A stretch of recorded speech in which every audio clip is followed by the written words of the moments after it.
So according to the planting plan, sugar peas are going to go in these 3 squares here, here, and here, and they'll climb up this trellis.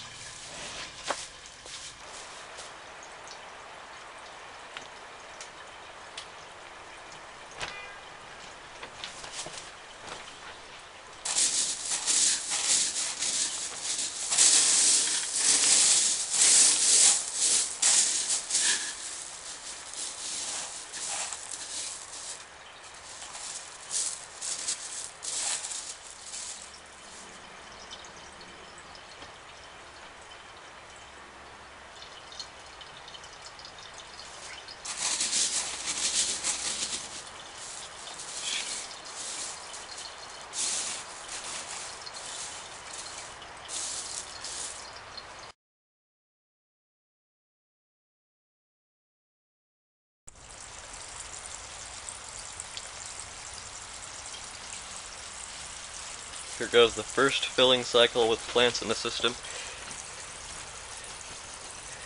I hope they are okay with the water temperature. It's not that cold, but it's a little bit cold.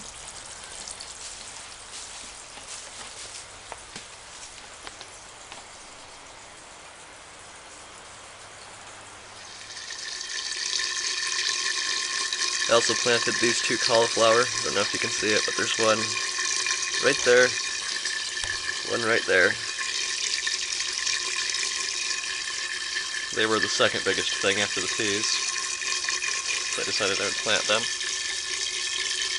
And this bed plumbing is working pretty well. That's coming from the strawberry trough up there. The smaller pipe is draining strongly, and the larger overflow pipe is just draining a tiny bit, which means the water level is just about right where it's supposed to be.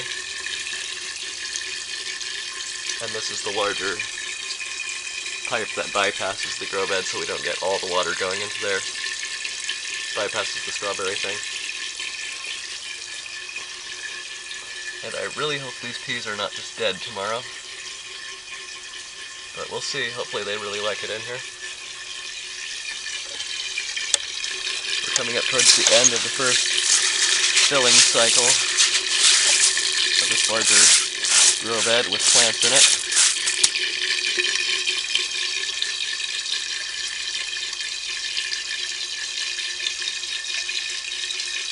I'm not going to start cycling the other one until I get a better battery, because right now it's just running on this small battery. I'm keeping it on the charger the whole time. But when it's finished, it'll be running off a couple larger batteries with solar power. And there the pump's shut off, so that's the end of the first fill cycle. Filled just about to the right level. I could probably pile a little more gravel here so it's not quite overflowing there. And the depth over by the peas is just a little bit below the surface, so they should be getting water.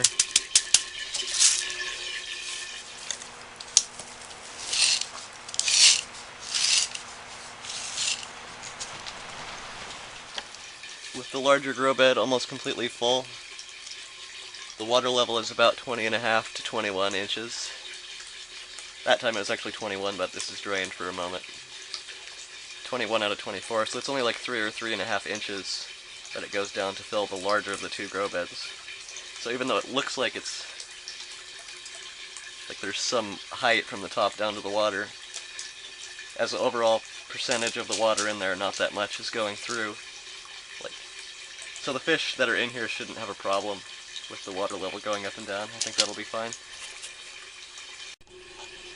As the water comes into the grow beds, it's coming through this sponge type filter here. One under each outlet of the hose in both grow beds. So because the water turned really cloudy when I added in the pea gravel, I washed the pea gravel with the hose first, but it still is pretty cloudy. And I think a lot of algae is growing in there now. But I'm going to have a watercress floating dock in there to help shade the pond and keep some of the algae down. And that black thing will be a water heater that I can pump water through. That can provide some shade for the pond while also heating the water in the winter. I decided to divide the beds up with this orange mason line string. It's not showing up too well on the camera, but I think you can see it. Into squares because I made this planting plan. Do it in the shade. There's the cat, he wants to come in here. Kushka! You want to come in?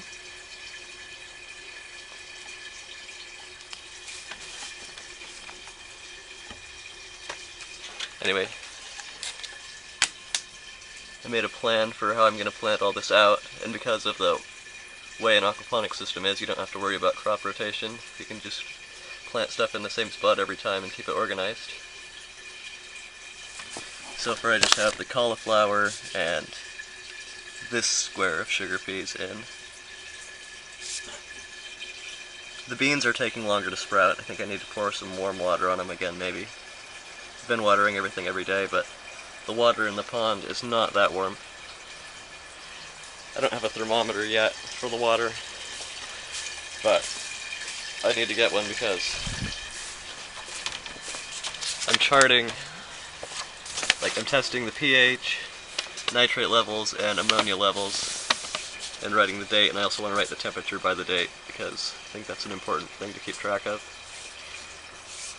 This will help me keep good control of the chemistry of the system and to figure out what I need to change. I just got these API test sets from the pet store. JT Bear told me that, well, he said the API master saltwater test, I think he said, but these were the ones that they had. The pH, ammonia, and nitrate, and I think that'll work. This is the filters that I'm using. I just found these at the thrift store. Not even used. I don't know why somebody bought them and then just gave them to the thrift store. But worked out for me.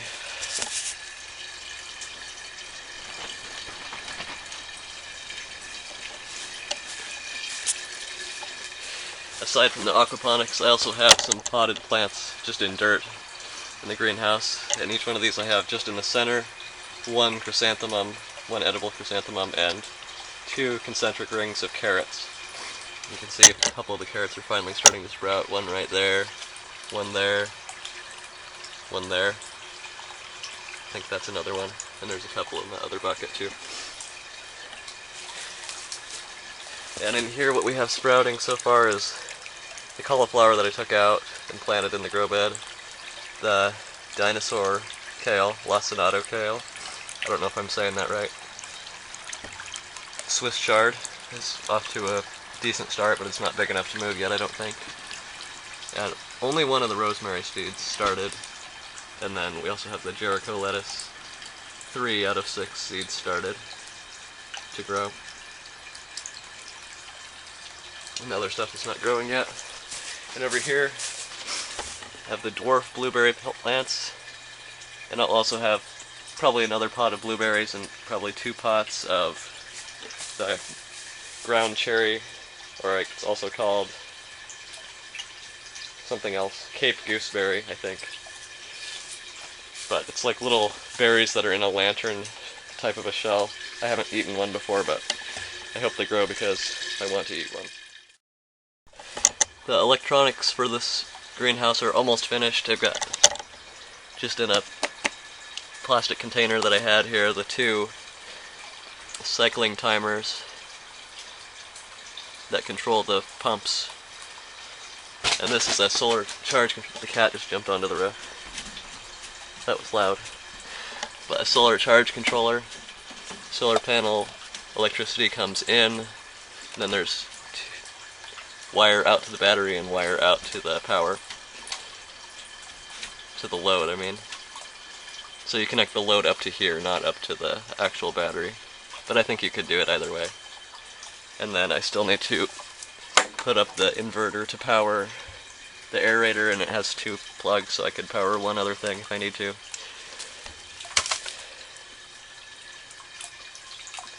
I'm hoping the water clears up within,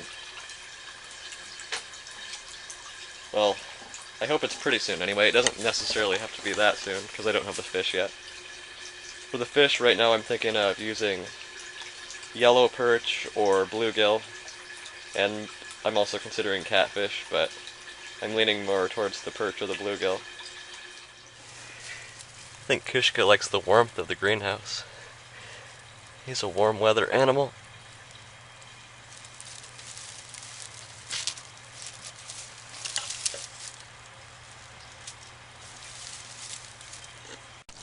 This is one thing that I'm noticing. If I don't have the gravel positioned just right around this, where the water comes in, it splashes out.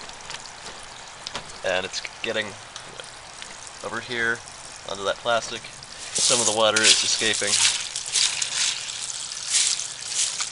I'm not sure how much water that will add up to very quickly, but eventually that could be a lot of water.